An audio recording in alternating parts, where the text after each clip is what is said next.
Next part को solve करते हैं, पार्ट नंबर 3 को। पार्ट नंबर 3 में दो इक्वेशन दे रखी है। पहली इक्वेशन है 3x minus Y is equal to 3, equation number 1। दूसरा है 9x minus 3y is equal to 9, equation number 2। ठीक है, अब हम क्या करेंगे, समीकरण 1 से। जब समीकरण 1 को आप देखोगे तो y के मल्टीप्लाई में कुछ नहीं है, तो इस बार हम क्या करेंगे, y की वैल्यू निकालेंगे। तो y इज इक्वल टू, जब y इधर जाएगा तो प्लस का हो जाएगा, तो प्लस y लिख दिया, और 3 इधर आएगा तो माइनस का हो जाएगा। तो y इज इक्वल टू आपका क्या होगा, 3x माइनस 3, क्योंकि 3x की साइड आएगा तो माइनस का, और y ऑपोजिट साइड जाएगा प्लस का, इसलिए y की वैल्यू हमें मिल गई 3x माइनस 3। इस बार हम y की वैल्यू निकालेंगे, x की नहीं निकालेंगे, क्योंकि x की निकालते तो इसमें डिवाइड में 3 रहता। इजी है, कोई डिफिकल्ट नहीं है, लेकिन y वाला इजीली दिख रहा है, इसलिए हमने इस बार y से सोल्व करते हैं। अब हम क्या करेंगे, y का मान समीकरण 2 में रखने पर, जब समीकरण 2 में हम y का मान रखेंगे तो क्या हो जाएगा, 9x माइनस 3y क्या हो गया आपका, 3x minus 3 is equal to 9।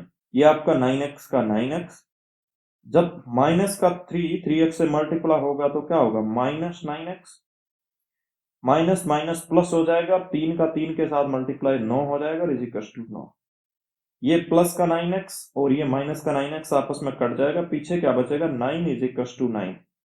तो आपने एग्जाम्पल में देखा था कि जब प्रतिस्थापन विधि में LHS is equal to RHS दोनों बराबर आते हैं तो वो रेखाएं क्या होगी, समपाती होगी। कैसी होगी, समपाती। जब रेखाएं समपाती है तो उसके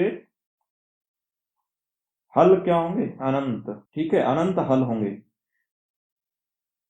या आप बोल सकते हो अपरिमित रूप से अनेक हल।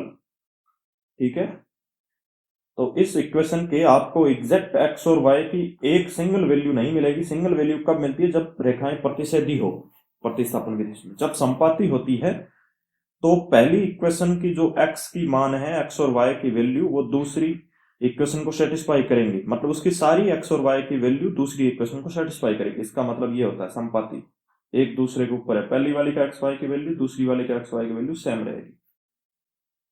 ठीक, तो यही इसका आंसर है क्वेश्चन नंबर 3 का। चलिए इसी टाइप से इसका पार्ट 4 देखते हैं।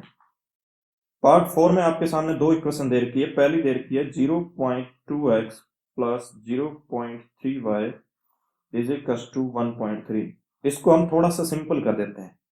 सब में एक संख्या के बाद पॉइंट है, इधर भी 2 के बाद पॉइंट है, इधर भी 3 के बाद पॉइंट है, इधर भी एक संख्या। तो एक संख्या के बाद पॉइंट को हम दोनों तरफ से हटा देते हैं, क्योंकि दोनों बराबर के दोनों साइड से अगर हटाते हैं तो कुछ इफेक्ट नहीं आएगा। बेसिकली हम बोलते हैं कि दोनों तरफ 10 का मल्टीप्लाई कर दिया, तब भी यही आता है। तब इसको मॉडिफाई करके जब लिखेंगे तो क्या आएगा, 2x, ये 3y, ये आपका हो जाएगा 13। अब इसको इक्वेशन नंबर 1 लिखो आप। ये मैंने पॉइंट इसलिए हटाया क्योंकि आपके कैलकुलेशन में इजी रहती है, बाकी आप पॉइंट के साथ भी कर सकते हो, कोई दिक्कत नहीं। इसी टाइप से आपको जो दूसरी इक्वेशन दे रखी है 0.4x plus 0.5y is equal to 2.3। दोनों तरफ एक संख्या के बाद पॉइंट है तो एक संख्या के बाद पॉइंट हटाएंगे। ठीक है, ऐसा नहीं है कि इधर दो संख्या के बाद पॉइंट है, इधर एक संख्या का पॉइंट है, ऐसा नहीं हटा सकते। जितनी संख्या के बाद पॉइंट इधर हटाएंगे, सब में सेम एक एक संख्या के बाद ही पॉइंट हटना चाहिए, किसी में दो संख्या के बाद पॉइंट नहीं हटना चाहिए। बेसिकली इसका मतलब होता है 10 से गुणा करना, और कुछ नहीं। 4x plus 5y is equal to 23। ये आपकी इक्वेशन नंबर हो गई 2। अब हम क्या करेंगे, समीकरण 1 से या तो x की वैल्यू निकालेंगे या y की, जो हमें ठीक लगती। हम इस बार x की वैल्यू निकालते हैं, तो लिख देते हैं 2x is equal to 13 minus 3y, और 2 का भाग दे देते हैं, तो x is equal to 13 minus 3y divided by 2। ये आपको मिल गई x की वैल्यू। या तो इसको आप बोल सकते हो समीकरण नंबर 3, x का मान समीकरण 2 में रखने पर। जब x का मान मैं समीकरण 2 में रखूंगा तो 4 मल्टीप्लाई 13 माइनस 3y बाई 2, ये x हो गया, plus 5y is equal to 23। 2 का भाग 4 में कितनी बार जाएगा? 2 बार। 13 का 2 से मल्टीप्लाई 26, 3 का 2 से हो गया 6y, इधर हो गया 5y इज इक्वल टू 23। तो लिख सकता हूं 26 माइनस, जब माइनस का 6y इधर का प्लस 5y, तो माइनस का y बचेगा, माइनस का y इज इक्वल टू 23। जब मैं y को इधर ले जाऊंगा तो प्लस हो जाएगा, 23 को इस तरफ लाऊंगा तो माइनस हो जाएगा। तो 26 माइनस 23, y उधर गया तो आपका प्लस का हो गया। तो basically y is equal to क्या हो गया? 3। ये आपकी y की वैल्यू। अब आप बोल सकते हो y का मान समीकरण 3 में रखने।